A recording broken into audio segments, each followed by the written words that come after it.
দক্ষিণ এশিয়ায় চায়নার বেড়ে চলা প্রভাব নিয়ে উদ্বিগ্ন আমেরিকা। তাই বাংলাদেশের নতুন সরকারকে চায়নার সামরিক সরঞ্জামের বিকল্প হিসেবে আমেরিকা ও তার মিত্রদের প্রতিরক্ষা ব্যবস্থা নেয়ার প্রস্তাব দেওয়ার পরিকল্পনা করছে ওয়াশিংটন। মঙ্গলবার রয়টার্সকে দেওয়া সাক্ষাৎকারে এমনটাই জানিয়েছেন ঢাকায় নিযুক্ত আমেরিকার রাষ্ট্রদূত ব্রেন্ট ক্রিস্টেনসেন।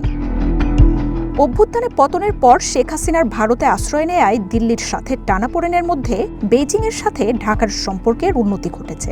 সম্প্রতি ড্রোন কারখানা স্থাপনে বাংলাদেশের সাথে একটি চুক্তিও করেছে চায়না, যা বিদেশি কূটনীতিকদের উদ্বেগ বাড়িয়েছে বলে জানাচ্ছে রয়টার্স। একই সাথে পাকিস্তান চায়নার যৌথ উৎপাদিত যুদ্ধবিমান JF-17 থান্ডার কেনার আলোচনাও চলছে।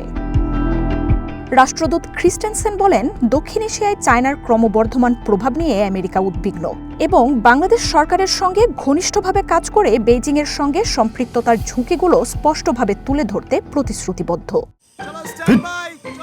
লাইফে কোনো কিছুর গ্যারান্টি নাই, তাই ইন্স্যুরেন্স করুন সিটি ব্যাংকে, কারণ ইন্স্যুরেন্স করলে সিটিতে সুরক্ষা পাবেন নিশ্চিন্তে।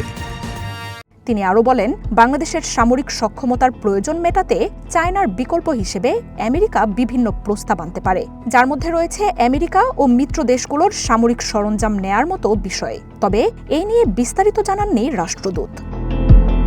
তবে আমেরিকার রাষ্ট্রদূতের বক্তব্য নিয়ে যোগাযোগ করা হলেও কোনো প্রতিক্রিয়া জানায়নি চায়নার পররাষ্ট্র মন্ত্রণালয়। আমেরিকার রাষ্ট্রদূত আরও বলেন, প্রেসিডেন্ট ডোনাল্ড ট্রাম্পের প্রশাসন বাংলাদেশ ও ভারতের মধ্যে ভালো সম্পর্ক দেখতে চায়, যা আঞ্চলিক স্থিতিশীলতায় সহায়ক হবে।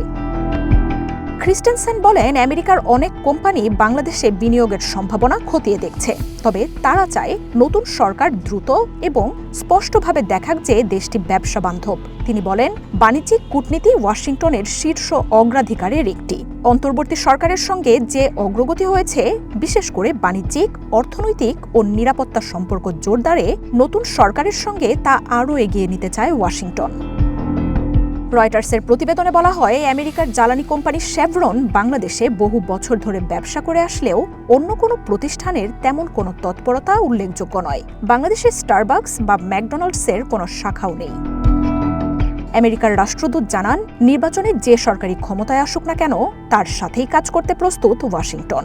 বাংলাদেশে আশ্রয় নেয়া 12 লাখ রোহিঙ্গা শরণার্থী প্রসঙ্গে রাষ্ট্রদূত জানান, মানবিক সহায়তায় আমেরিকাই সবচেয়ে বড় দাতা দেশ। সম্প্রতি জাতিসংঘের সঙ্গে $2 বিলিয়ন একটি বৈশ্বিক তহবিল কাঠামো স্বাক্ষরিত হয়েছে, যার অংশ বাংলাদেশও। একা আমেরিকার পক্ষে এত বড় দায় বহন করা সম্ভব নয় জানিয়ে রোহিঙ্গা সংকটে দায়িত্ব নিতে আন্তর্জাতিক অংশীদারদের আহ্বান জানান রাষ্ট্রদূত ক্রিস্টেনসেন। মার্জিয়া উপমা, ওয়ান ইন্টারন্যাশনাল ডেস্ক।